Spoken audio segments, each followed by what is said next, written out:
Okay, let's see if the sound is working.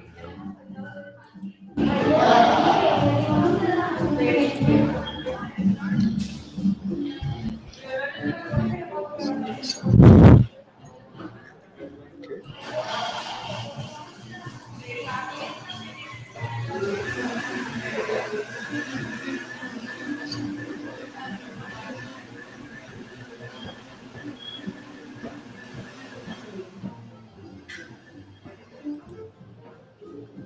Okay.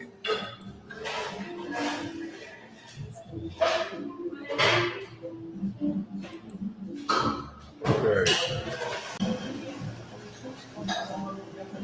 Hare Krishna, Hare Krishna, Krishna Krishna, Hare Hare, Rama Rama, Hare Hare, Hare Krishna, Hare Krishna.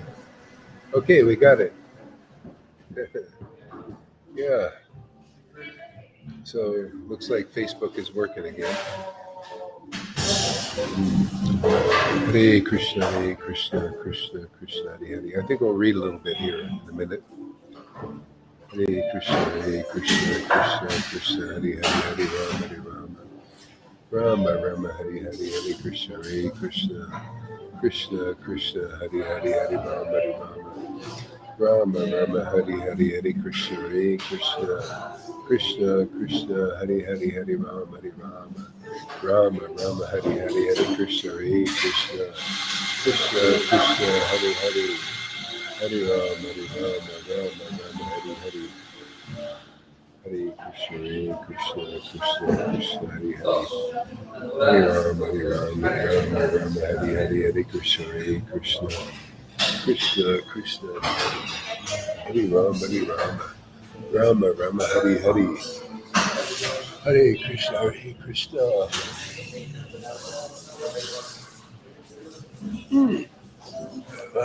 Krishna Krishna, Hare Hare. Okay. Let's see here.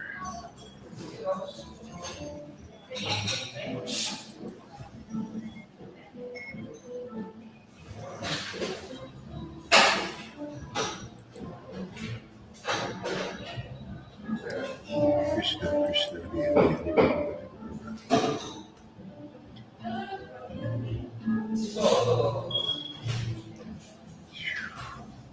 Read from some a little more basic.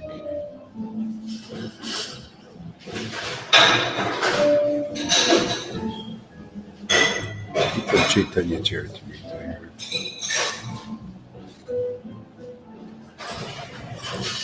Madhya Lila.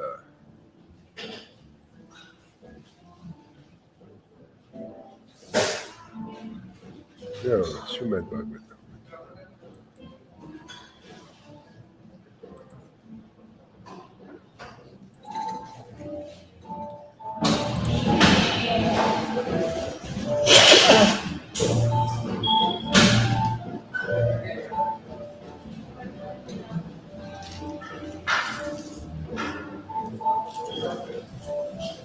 Chapter 5, Narada's instructions on Srimad Bhagavatam.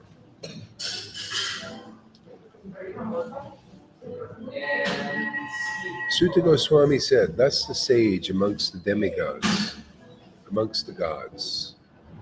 Narada, thus the sage amongst the gods, Narada, comfortably seated and apparently smiling, addressed a rishi among the Brahmins, Vedavyas. Addressing Vedavyas, the son of Parashara, Narada inquired, are you satisfied by identifying the body or the mind as objects of self-realization?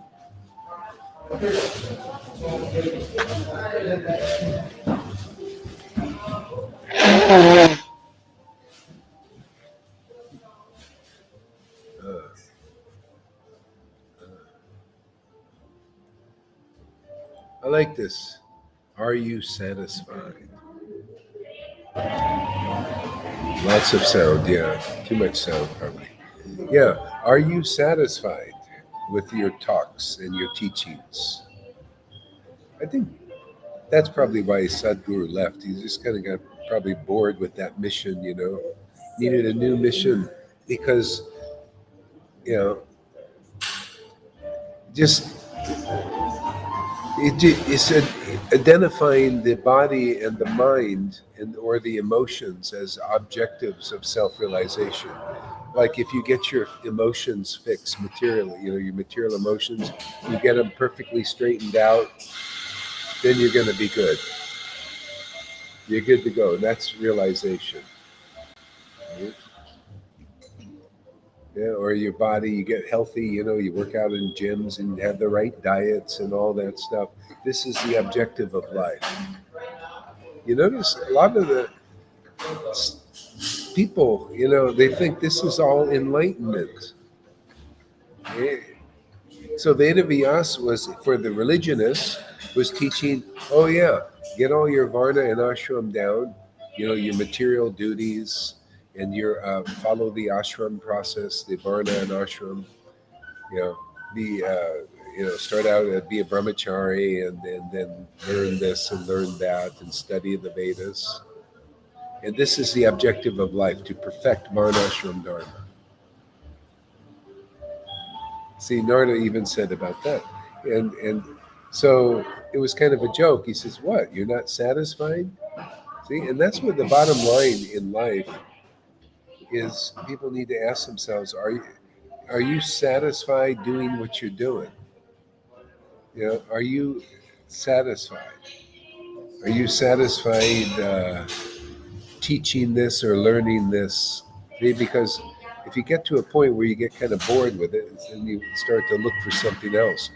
Now, fortunate is if you can understand what we say here, because we're using the Bhagavatam's teaching, pointing in a certain direction.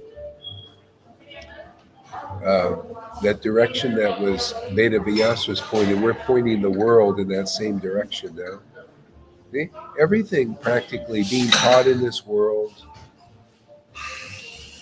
we're trying to be understood in this world, is about the material body, the material emotions, like in psychology and therapies and all that stuff. It's considered material. It's not really spiritual. It's spirit. It's a spirit, but it's not. It's not the supreme spirit. Okay? It's not who we are. We're not. We're not these material emotions. We're just identifying with them. There's something different than who we really are. Okay? So anyway, Vedavyas was ultimately dissatisfied teaching Varnashram Dharma. And so people of the world in religion, when they become dissatisfied, like, oh, I thought this was going to be more than it actually is. I thought my heart is still not happy.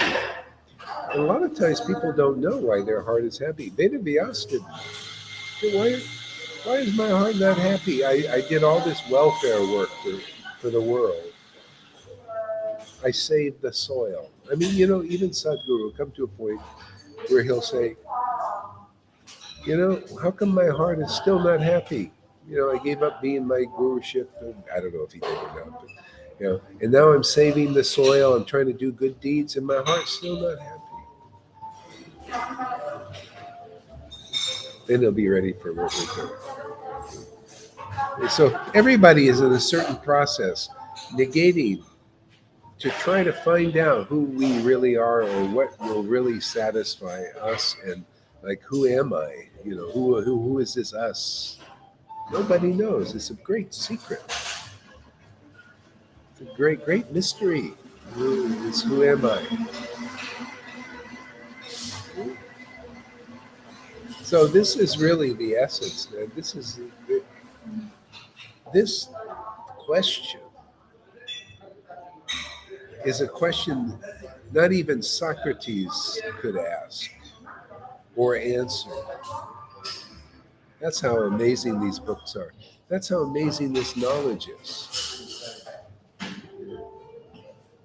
It points to the ultimate question and the ultimate answer, the ultimate satisfaction that you'll never leave.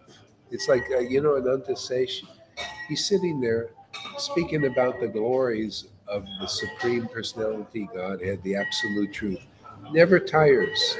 It's always interesting. Always, it's enlivening to the mind and the heart and the soul. I mean, I feel like so privileged to be a part of that. I mean, look at 365 days a year we get together. I just finished a 2 or 3 hour thing. And I couldn't wait. I just wanted, okay, let me get this body some exercise, move it down the road a little bit and everything, so I can get back, and speak more of the glories of the Lord, and be satisfied. It's almost like being a glutton.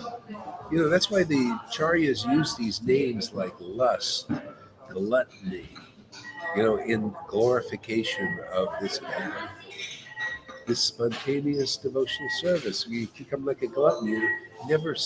It's like you're satisfied but not satisfied. You want more, which is beautiful. Who understands anything? You found a object that both satisfies you and leaves you with a thirst for more. Of course, you have some, satisfaction and completion and like that, but then that thirst comes back. See, that's Bhakti Lata Bij. That's what. That's how to become Krishna conscious. See? That's real Krishna consciousness. That thirst for Krishna.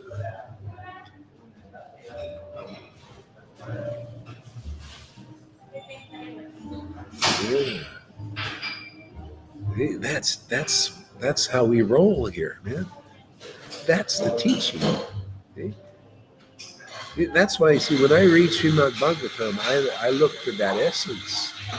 You can go 40 years listening to these teachers and gurus, and they never point out this.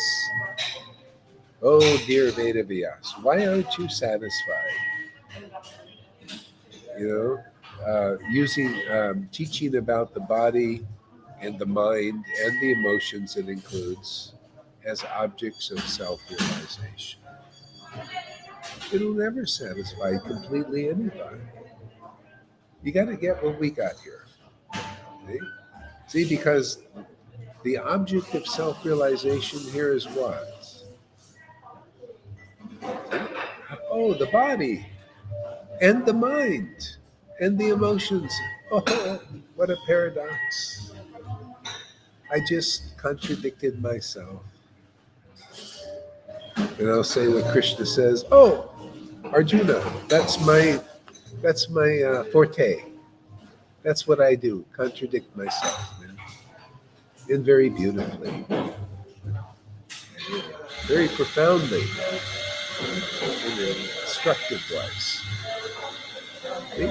So, in other words, the body and the mind and the emotions people are going after externally in the world are the shadow of the truth.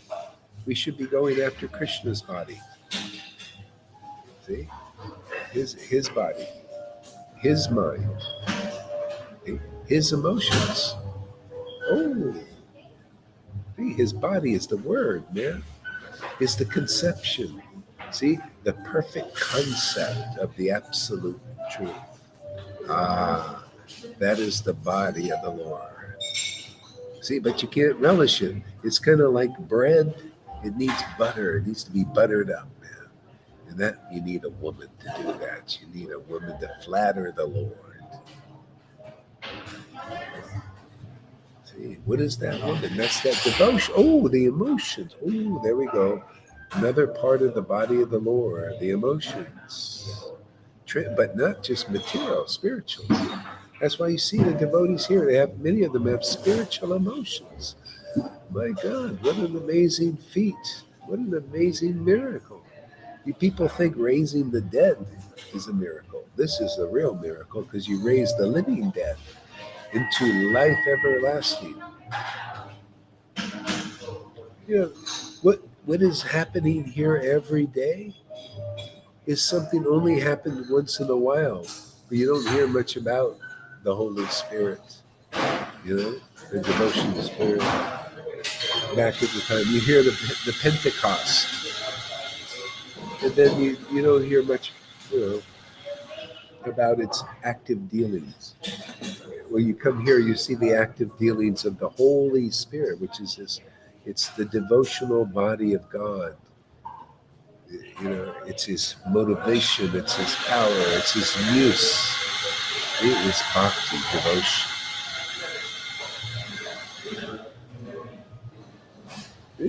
So we use, the body, the mind, and the emotions as objects of self-realizations in this way, in the proper way. See? Otherwise, people are turning your attention outside, even into Varnashram Dharma. So the devotees in ISKCON and Gaudiya Math and Gaudiya Smith, they got to understand this point, how we are directing their attention to what Narada Muni directed their Vedavyas's attention to, to understand what the real object of self-realization is. I don't care how many people are doing Radhe, Radhe, Radhe. What are they directing your attention to? Okay? And your attention will never be really fixed there until the emotional potency, the devotion, that pure dormant love of God inherent in everybody, dormant, is awakened. Oh, and then you can just put your attention on these pastimes. Look at you guys. Many of you have come here every day, as if you can. You come for 5 years. See? Who's putting your attention there? You're feeling. When you feel something that is helping you, see, you feel good. You feel connected. You feel satisfied. See? Then it's easy to put your attention. Yeah? You can put your attention on the body of the Lord. When you have the proper conception of the absolute truth. But you know that to have that, you have to get purified, don't you? You notice? Because people, they've been studying Prabhupada's books for 40 years, 50 years, or studying Narayana Maharaj's books. Okay? But they can't put their attention on Krishna like we do.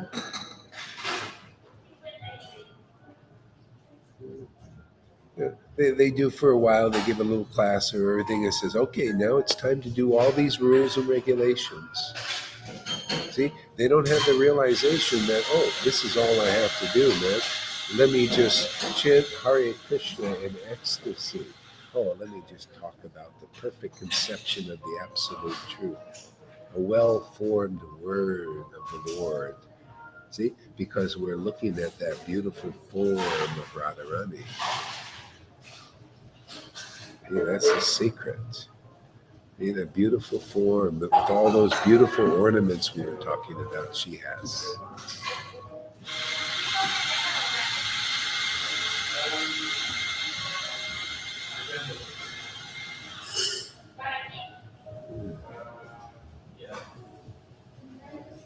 Yeah, this can have a whole class on this.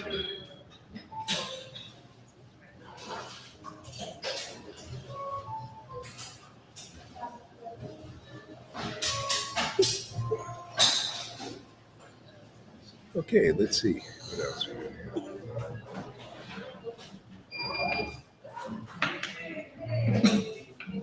have. See, your inquiries were full, and your studies were also well fulfilled, and there is no doubt that you have prepared a great and wonderful work, the Mahabharata, which is full of all kinds of Vedic sequences, elaborately explained.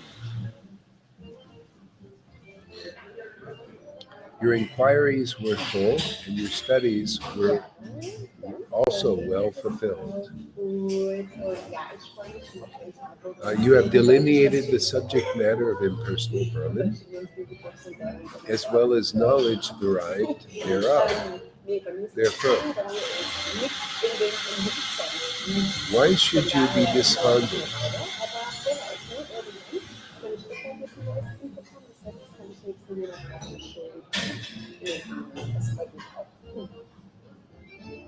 Why should you be despondent?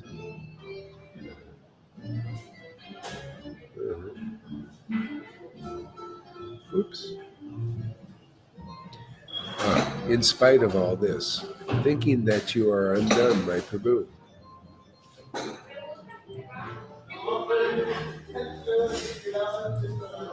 So that's the whole world, thinking. Then they start to think like, um, why is my despondency not dispelled? It's like King Solomon. He's like, a lot of people, they worship knowledge here. They think knowledge is so great. See, and so we have the story of King Solomon in the Bible, who was the wisest man in the whole world. The Queen of Sheba came to hear from him. I think it was a Queen of Sheba, some princess from India. He was so wise, and she thought, wow, she felt sort of satisfied, I guess. Oh, wow, this is great wisdom. I came this long journey to hear from you, and I'm satisfied. But in the end, even King Solomon was not satisfied with just knowledge. See? So Veda Vyas was not satisfied with even knowledge of liberation. It's not fully satisfying. You can even see on the faces. You can see on the faces of people that are following the path of Brahman, to realize oneness with God and all this stuff. You look at their faces, and unless you see an actual devotee's face who's deeply in to relishing the mellows of this intimacy with that absolute truth that hardly anyone knows. And there's a difference. There's a deeper happiness, a deeper smile, a deeper bliss, and a deeper knowledge, even too. So life is like that. It's ultimately, if you want to take the long path, you can just go on and on and on and try this and try that and go after this, believe in this and believe in that for a while, and then move on to something else, and then you keep negating everything in the universe, looking for satisfaction. You think, oh, it's in this, and then you find I'm still despondent. Why? See? So that's when, if you're really lucky, and we're really lucky to do this work because very few people can ask these questions, can give these answers, can clarify what is life really about ultimately. Well, it's all in these books. It's all in Chaitanya Charitamrita.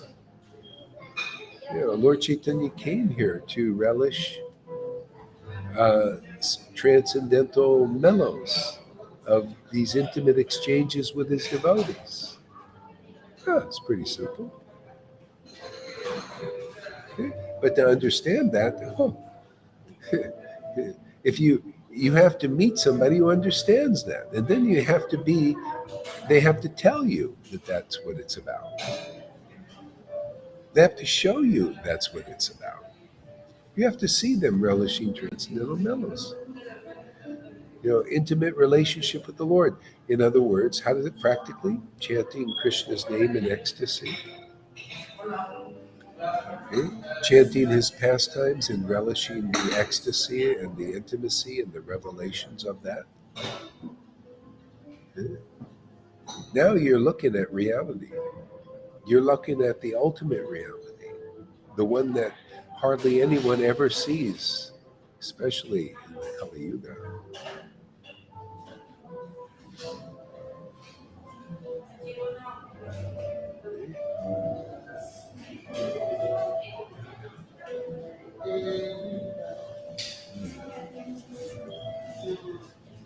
I'm getting a little bit tired. I think I need to take a nap. I also have to bring my clothes. I have to do some practical stuff. Bring my clothes to the laundry. Sheets. Yeah. So maybe I'll do that. Anyway, this was really nice. And I'll come back a little bit later. We'll do some more of this. Hare Krishna, my friends. I'll see you in a little